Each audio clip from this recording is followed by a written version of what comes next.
दोस्तों एटलीस्ट एक बार आपके जीवन में ऐसा ज़रूर हुआ होगा कि आपने कोई मोटिवेशनल वीडियो देखा या ऑडियो सुना तो आप कुछ समय या कुछ दिन के लिए बहुत मोटिवेटेड फील करते हैं और सोचते हैं कि अब मैं बहुत सारा हार्डवर्क करूंगा और लाइफ में बहुत कुछ अचीव करूंगा।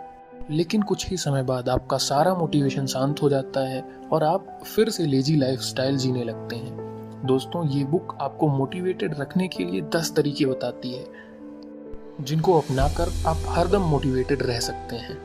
ये बुक लिखी है स्टीव कैडलर ने, जिसका नाम है 10 वेज टू मोटिवेट यू, जिसमें से मैंने कुछ वेज आपके लिए सेलेक्ट किए हैं जो मुझे अच्छे लगे, वो मैं आपको बताना चाहता हूँ। वे नंबर 1, रिस्पेक्ट द टाइम।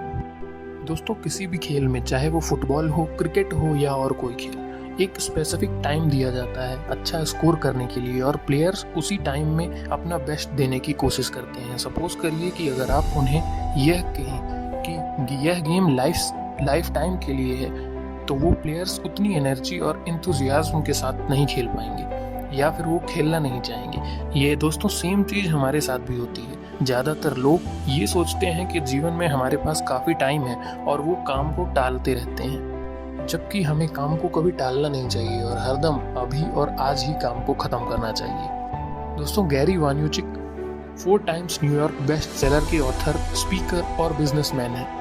एक दिन गैरी अपनी कार से जा रहे थे, तभी एक व्यक्ति उनके पास आया और उसने उनसे कहा कि कुछ ऐसा बताइए कि मैं मोटिवेट हो जाऊं। गैरी ने उनसे 3 वर्ड्स बोले, यू विल डाई, यानी कि आप मर जाएंगे। वो व्यक्ति शॉक्ड हो गया, पर उसने उन 3 वर्ड्स का जब मतलब समझा तो उसने गैरी को थैंक यू बोला। दरअसल इस बात से गैरी ये बताना चाहते थे कि आपके पास बहुत ही लिमिटेड टाइम है, कुछ ही साल बाद आप मर जाएंगे, तो हमें अपने सभी कामों को जल्दी से जल्दी करना चाहिए, कभी भी टालना नहीं चाहिए। दोस्तों वे नंबर 2 है आइज ऑन द प्राइज। अगर मैं एक लकड़ी की स्टिक को जमीन पर रखूं और उस पर आपको चलने को कहूं तो आप आसानी से चल लेंगे, क्योंकि उस वक्त आपका फोकस लकड़ी पर होगा। लेकिन अगर मैं उसी लकड़ी को किसी बिल्डिंग के 20वें फ्लोर पर रख दूं तो आप उसे शायद ही पार कर पाएं, या आप उसे पार करने में डरें, या फिर हो सकता है कि आप उससे गिर भी जाएं, क्योंकि आपका फोकस लकड़ी पर नहीं बल्कि बिल्डिंग की गहराई पर होगा। इसलिए हमें हमारा फोकस सही जगह पर रखना चाहिए। वे नंबर 3, हमेशा सपने देखिए।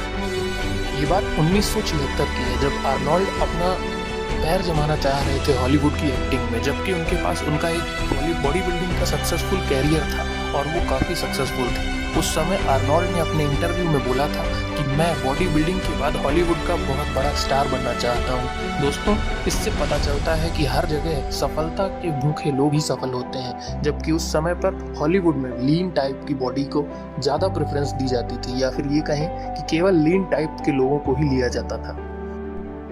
वे नंबर 4, फेक इट। दोस्तों ये एक साइकोलॉजिकल प्रिंसिपल है। दोस्तों आपको अपने ब्रेन को पागल बनाना आना चाहिए। कभी कभी अच्छे सेल्फ लाई यानी खुद से बोले हुए अच्छे झूठ काफ़ी अच्छे साबित होते हैं। जैसे अगर आप उदास महसूस कर रहे हैं तो आपको अपने ब्रेन को बोलना चाहिए कि नहीं, मैं उदास नहीं हूँ। इससे आप देखेंगे कि आपका ब्रेन, आप सच में कुछ ही टाइम में उदास फील नहीं करेंगे और बहुत ही अच्छा फील करेंगे।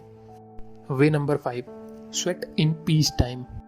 दोस्तों नेवी में कहा जाता है कि नॉर्मल दिनों में ज़्यादा पसीना बहाना चाहिए, वरना वॉर में ज़्यादा खून बहाना पड़ेगा।